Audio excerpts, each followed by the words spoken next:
Olá! Começa agora o programa Gente do Rio. Nós hoje vamos falar de coisas do coração, mas não é no sentido poético, não. É do ponto de vista cardíaco mesmo. Agradecendo a sua companhia todo domingo pela manhã, com reapresentação depois do programa Canal Livre. E se você está assistindo pelo nosso canal do YouTube, Band Rio, não esqueça de curtir. E, por favor, faz um comentário, vai? Eu nunca te pedi nada, hein? O Rio de Janeiro é o segundo estado do Brasil com mais mortes por doença cardíaca, mas também é sede do Instituto Nacional de Cardiologia. O INC completa 50 anos agora em 2023 e é dirigido por uma mulher. E é com ela que vamos conversar hoje, doutora Aurora Issa. No momento em que o Brasil tem sua primeira ministra da Saúde, doutora Anísia Trindade, o Rio de Janeiro tem uma diretora no Instituto de Cardiologia, um olhar feminino sobre a saúde. Doutora Aurora, como é conhecida, escolheu como missão no INC integrar ações assistenciais e atividades de ensino e pesquisa. Tudo para oferecer tratamentos inovadores à população do Rio de Janeiro. Seja bem-vinda, doutora Aurora. Mônica, muito obrigada pelo convite. É um prazer muito grande estar aqui no seu programa, no programa Gente do Rio. Agradecer à Band também por essa oportunidade. Para mim, realmente, orgulho muito grande hoje ser diretora do Instituto Nacional de Cardiologia, uma instituição que tem uma importância muito grande no cenário da saúde pública do nosso estado, do nosso país também, né? E especialmente nesse momento que o Instituto completa 50 anos, né? Então, realmente agradecer muito essa oportunidade de estar aqui com você hoje. Pois é, como eu falei na abertura, é um olhar feminino, né? Nós temos uma ministra da Saúde pela primeira vez e uma diretora no INC pela segunda vez. O que muda em relação ao olhar masculino? Eu acho que a gente procura, né? Eu acho que a gente sabe que dentro do ambiente feminino, né, a gente tem a multiplicidade de ações, né, que a gente sabe que as mulheres têm que exercer na sociedade, né? E isso acho que a gente traz também para o ambiente de trabalho, né? Atuar em várias frentes, isso, o Instituto precisa muito disso, né? O Instituto tem uma importância assistencial muito grande, mas não é essa a única função da instituição, né? A gente tem também como missão as atividades de ensino e pesquisa.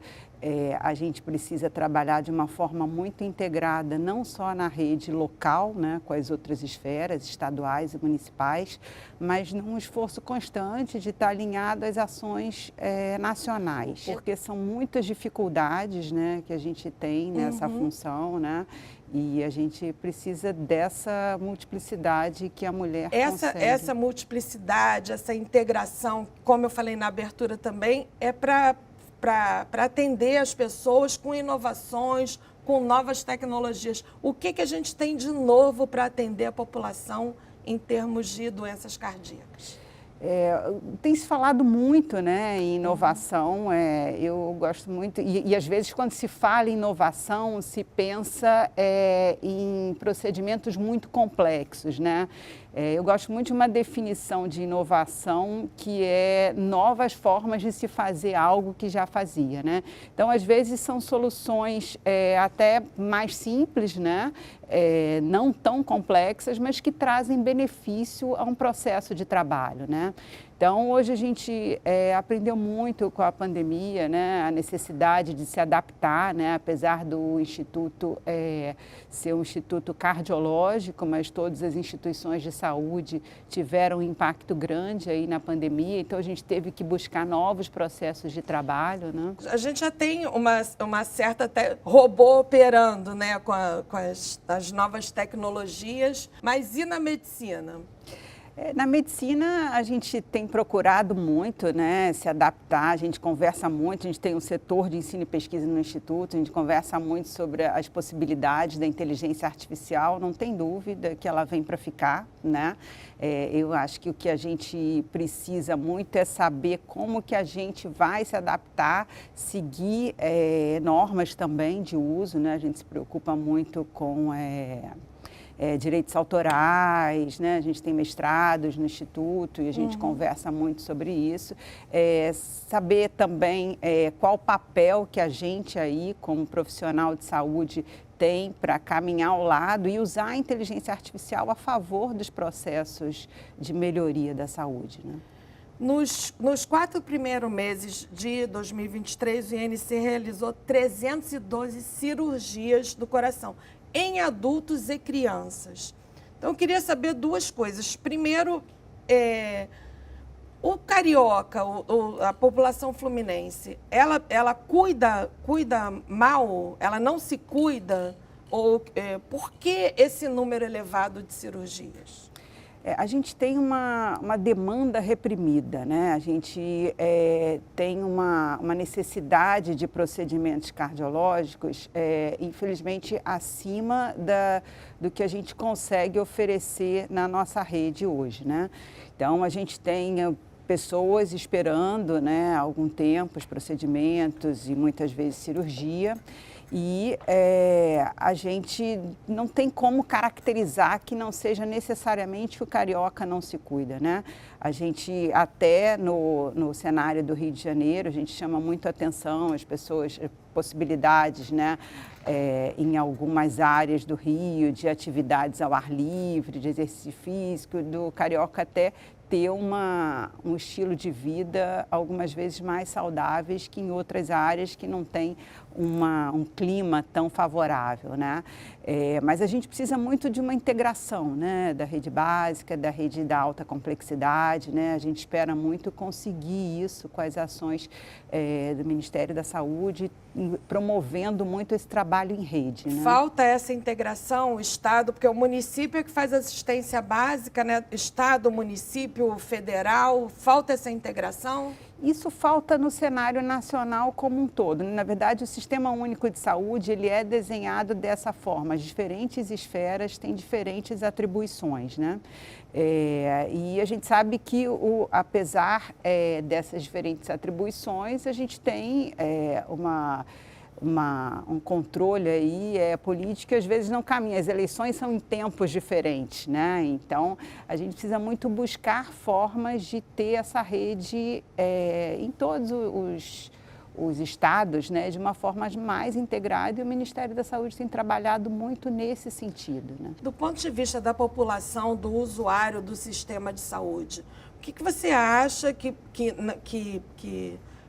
a população fluminense poderia mudar de hábitos? Você diz que ela já tem um hábito mais saudável, inclusive pelas condições climáticas, naturais aqui, mas o que a gente podia fazer para evitar um pouco também ter que ir ao hospital e fazer tratamentos? Eu acho que a gente tem que, de uma forma geral, e aí a gente pode dizer até que em todas as classes sociais, pensar que a medicina mais inteligente é a medicina preventiva, né? Acho que é uma oportunidade que a gente tem, até agradecer aqui no seu programa, da gente levar, as pessoas pensam muito no procedimento de alta complexidade como uma cura para a doença cardiológica. Na verdade, quando você tem a necessidade de fazer um procedimento, você vai corrigir algo que em muitos cenários poderia ter sido prevenido, né?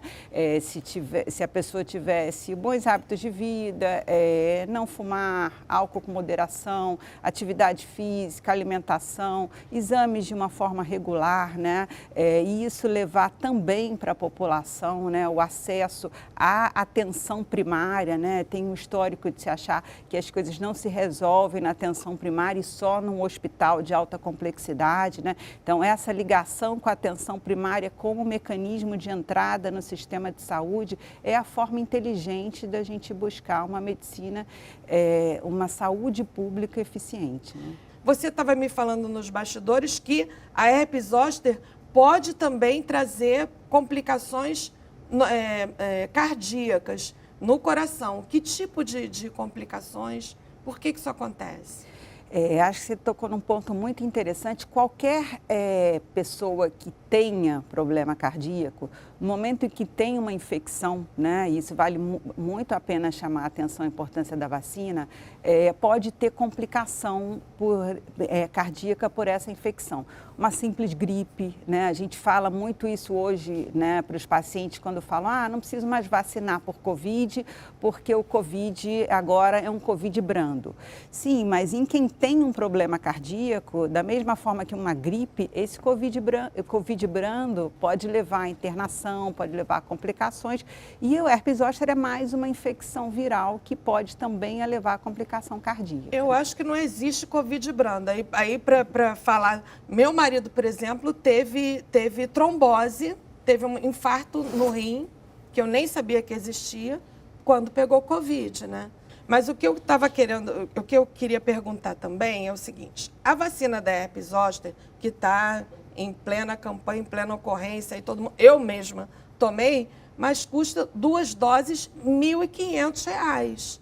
Muito cara. E vocês no INC têm uma parte, né, vocês fazem lá a pesquisa para o que pode entrar para o SUS, determina o que pode entrar. E é importante que essa vacina entre para o SUS, porque é muito cara. Quem tem condição de pagar um valor desse, né?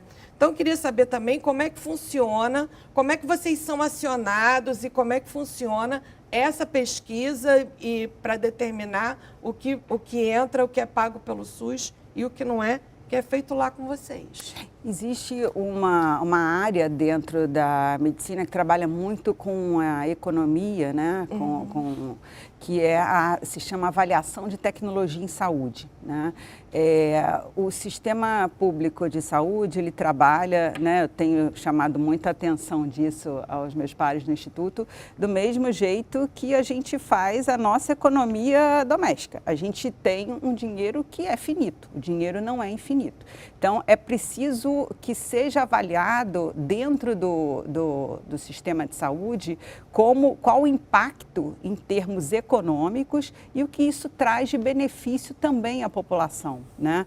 Então, a gente dentro do Instituto tem o Núcleo de Avaliação de Tecnologia em Saúde, que trabalha diretamente com o Ministério da Saúde, avaliando o impacto de uma tecnologia se for incorporada ao Sistema Único de Saúde, né? Então, mas como é que isso acontece? Quem provoca? São vocês mesmos que pesquisam? Vamos avaliar isso aqui? Ou é muita ocorrência? O que desperta esse estudo? Existem alguns canais, né? Dentro do Instituto, a gente pode acionar o núcleo para uma tecnologia que a gente queira incorporar na instituição, né? Então, seria avaliação de tecnologia em saúde hospitalar dentro da instituição. E existem as consultas que o próprio Ministério da Saúde faz ao núcleo, além de pesquisas relacionadas dentro do setor. No próximo bloco, o título que o INC conquistou exatamente no ano em que muitos desdenhavam da ciência e como a impressão 3D tem ajudado a diagnosticar e resolver problemas do coração. Fique com a gente que o Gente do Rio volta já!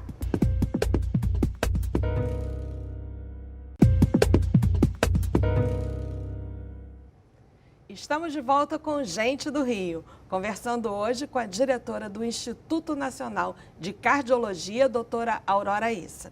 Doutora Aurora, o INC recebeu o título de Instituição Científica Tecnológica de Inovação em 2021, no auge da pandemia do coronavírus e quando a ciência estava sendo questionada, as vacinas. Fala um pouco para a gente da importância desse título nesse momento e também de todos esses questionamentos em relação à ciência, em relação à vacina, por favor. Esse título de ICT, né, ele é importante porque ele possibilita que o Instituto formalize várias ações dentro do âmbito de ciência e tecnologia, algumas que já eram realizadas, mas possibilita a gente ter um núcleo de inovação tecnológica, a gente ter produtos que já são realizados na instituição através de seus mestrados, através de processos institucionais terem o selo INC, né? Trazer essa visibilidade em termos de uma instituição que produz não só assistência, mas também ciência e tecnologia. O INC tem um laboratório de impressão 3D, que é um espaço inovador. Como essa impressão 3D tem ajudado nas cirurgias cardíacas, no tratamento? O que essa inovação trouxe de bom para a gente?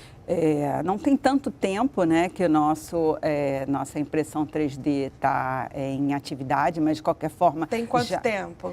A gente tem desde 2021, né? 2022. Desde 2022 a gente tem a nossa impressora 3D, né? E equipes trabalhando junto, tanto equipes do ensino e pesquisa, trabalhando junto com a assistência, algumas possibilidades de avaliação de estruturas cardíacas como válvulas. A gente falou dos defeitos congênitos de crianças, às vezes são complexos, então a possibilidade de se avaliar a melhor estratégia para ser realizada durante o procedimento, ou um procedimento intervencionista feito por cateterismo, para alguma correção, ou um procedimento cirúrgico, né? O acesso à saúde é muito restrito ainda, né? A sua gestão no INC é recente também, tomou posse recentemente. Quais são os seus planos para expandir, para democratizar esse acesso à saúde? O Instituto Nacional de Cardiologia, ele tem um perfil dentro da rede que é a realização de procedimentos de alta complexidade. Todo o acesso ao Instituto Nacional de Cardiologia é através do Sistema Estadual de Regulação, né? Então, assim, o que é muito bem consolidado no INC é o princípio da equidade, né? As pessoas terem o acesso de uma forma regular. Então, é fundamental que o paciente seja bem identificado no momento em que ele vai ser encaminhado para o INC, para a gente evitar consultas desnecessárias, evitar que o paciente que precise chegar ao INC não chegue por falta de vaga. Então, mais uma vez, a gente traz a necessidade de estar trabalhando junto com a rede estadual e a rede municipal também, né? Exatamente. Que é a entrada esse sistema de regulação do Estado que é muito questionado, as pessoas questionam que não funciona, né? Vocês têm algum problema com ele? O que pode ser feito para melhorar esse sistema estadual de regulação? A gente vê que o principal é o diálogo, né? É a gente ter agendas regulares, tanto com o município quanto com o Estado, para que a gente possa estar revendo os critérios, né? Está ajudando, é uma função do Instituto também, ajudar o sistema estadual de regulação, visto que existe um conhecimento específico dentro do Instituto que pode auxiliar nessa entrada do paciente, né? Evitando absenteísmo, evitando utilização de vagas, tanto para consulta quanto para exames, que o paciente muitas vezes poderia estar fazendo em outro local de que não necessitasse da alta complexidade, né? Como é que é o diálogo entre essas esferas? Você já teve, como é recente, ou agendou pelo menos uma conversa com o secretário estadual de saúde, doutor Luizinho? Esse tema saúde é um tema muito caro aqui para a gente, para a Band também. Nós temos uma Semana de Saúde Ricardo Boechat, que foi o Boechat que idealizou. Começou com uma campanha de doação de sangue e hoje é oferecido uma gama de serviços para a população. Como é que é esse diálogo entre vocês? A gente tem diálogo tanto com o município quanto com o Estado, né? São diálogos específicos, né? O Estado é um pouco a parte regulatória e também em termos de prestação de serviço, o Estado também é um prestador de alta complexidade, né? Também tem um instituto que é prestador de alta complexidade, né? Nesse momento eu não tive nenhuma agenda específica com o Luizinho, a gente tem ações muito específicas, né? Então a gente não dá para ter uma agenda em que vá querer resolver todos os problemas entre o Instituto de Cardiologia e a Secretaria Municipal de Saúde ou estadual, né? Eu falei aqui da Semana de Saúde Boechat, que começou com uma campanha de doação de sangue. Vocês têm um banco de sangue, e isso é um problema crônico em todas as unidades de saúde, perto de feriado, Natal, Carnaval. Como é que está o estoque no banco de sangue de vocês? E queria que você também fizesse um apelo para as pessoas, porque o nível de doações precisa subir também, né? Essa ação da Band é um exemplo grande, né? Divulga o ato de doar, né? Que é um ato muito simples, né? A gente, em muito pouco tempo, você doa o que não vai te fazer falta e que pode salvar uma vida, né? Pode salvar um adulto, uma criança, né? Dentro do Instituto Nacional de Cardiologia, a gente tem um hemonúcleo na zona sul do Rio de Janeiro, Rua das Laranjeiras 374, todos os dias de segunda a sexta, de 8 às 2. Importante saber que no momento em que alguém está indo ao Instituto Nacional de Cardiologia doar sangue, esse sangue não necessariamente vai ser usado só para o Instituto, né? Os bancos de sangue se falam constantemente, então pode estar sendo necessário para um paciente em outra instituição de saúde, e isso vai ser fornecido, né? O Instituto Nacional de Cardiologia vai receber alguns exames, né? Em relação àquele sangue, são feitos no Instituto, outros podem ser necessários fazer no Hemorrio, que é a grande centralização, né? Mas realmente é um ato que muitas vezes pode estar salvando mais de uma vida, né? E toma muito pouco do dia a dia de cada um, né? O INC está envolvido na criação de um observatório de saúde cardiovascular para auxiliar outros órgãos com dados e estatísticas. Que temas que vocês ou já estão abordando ou que você acha que é fundamental abordar nesse observatório? É fundamental, com esse observatório, a gente acompanhar aí como que a saúde cardiovascular está se comportando no nosso meio, né? A gente não pode estar sempre trabalhando com dados que não são nossos, né? A gente usar dados internacionais quando a gente tem um cenário local que não necessariamente está refletido por esses dados, né? A gente falou, por exemplo, da febre reumática, né? Febre reumática, infelizmente, ainda é uma doença com uma alta prevalência no nosso meio, mas que não está presente nos países envolvidos. Então, quando a gente vai se falar da troca de uma válvula no coração nos Estados Unidos, em países da Europa, que tem as grandes diretrizes que guiam o dia a dia dos profissionais, a maioria dessas trocas de válvula não foi por uma doença altamente prevalente no nosso meio que leva à troca de válvula, que é a febre reumática. Então, a gente precisa ter os nossos dados, né? Doutora Aurora, o Rio de Janeiro não é só a capital, né? Qual é o percentual, a população do interior, ela está tendo acesso a esse serviço de alta complexidade, esse serviço altamente especializado do INC? Qual é o percentual da capital e do interior, e se precisa melhorar e o que precisa melhorar? O Sistema Estadual de Regulação, ele recebendo a solicitação dos municípios, ele, de acordo com o perfil da unidade, né? Se o paciente tiver o perfil do INC, ele é atendido no INC, né? Obviamente, o Sistema Estadual de Regulação observa as prioridades. A gente hoje realmente tem uma uma necessidade maior do que o que a gente pode oferecer. O INC também não é o único prestador. O INC tem também uma função de atender a Central Nacional de Regulação de Alta Complexidade.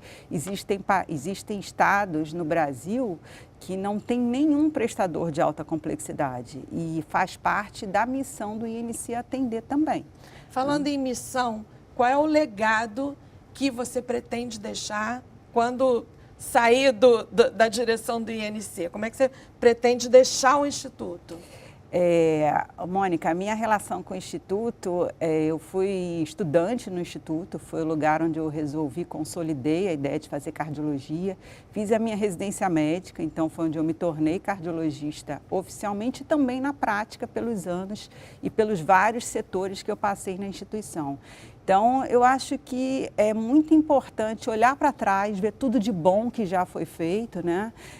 O que a gente trouxer aí de melhoria, buscando, a gente, nas instituições de saúde, a gente tem um problema grave que é a comunicação, né? Então, a gente tentar otimizar o que a gente tem, que faz de uma forma desintegrada, né? Então, eu espero muito que isso fique, né? Porque eu pretendo me aposentar nessa instituição, né? E não fazer algo que não fique e não continue, né? Então, nesse ritmo, vamos para o nosso ping-pong. Um profissional de saúde que é referência para você? Assim, podiam ser muitos, né? Mas eu acho que pensando muito no que a gente falou de integração e também de inclusão e usar a saúde pública, o acesso às pessoas, eu penso num nome muito importante no cenário internacional, que é o Dr. Valentin Fuster, que é um grande pesquisador, mas tem inúmeros estudos e pesquisas com população carente e que trazem também investimentos, né? A gente, infelizmente, a saúde pública não vai dar conta de tudo que a gente precisa e a gente pode botar os investidores para fazer o que a gente sabe que a população precisa, né? Que virtude não pode faltar num médico ou médica? Dedicação. Que virtude não pode faltar num enfermeiro ou enfermeira? O enfermeiro, ele está sempre muito mais próximo do que o médico e do que qualquer outra categoria profissional, né? Então, é a empatia, é o olhar, é o ouvir, né? A gente precisa muito disso, além de, obviamente, da capacitação técnica, né? Se o Rio de Janeiro fosse um filme, qual seria? Eu acho que a gente tem muito emblemático, né, as heterogeneidades do Rio em um filme como Tropa de Elite, que mostra aí o que a gente tem muito que melhorar na nossa cidade, né? Qual é a vista mais bonita da cidade? Muitas. Cristo Redentor, Pão de Açúcar, né? Eu tenho o privilégio de morar numa ladeira também e ter uma vista que é maravilhoso acordar vendo a nossa cidade, né? Melhor point do Rio? Praia. Uma poesia. Você gosta de poesia? Gosto de poesia. Uma poesia. Muito, muito de Carlos Drummond de Andrade, né? Tem um livro que eu gosto muito, Amar se Aprende Amando, né?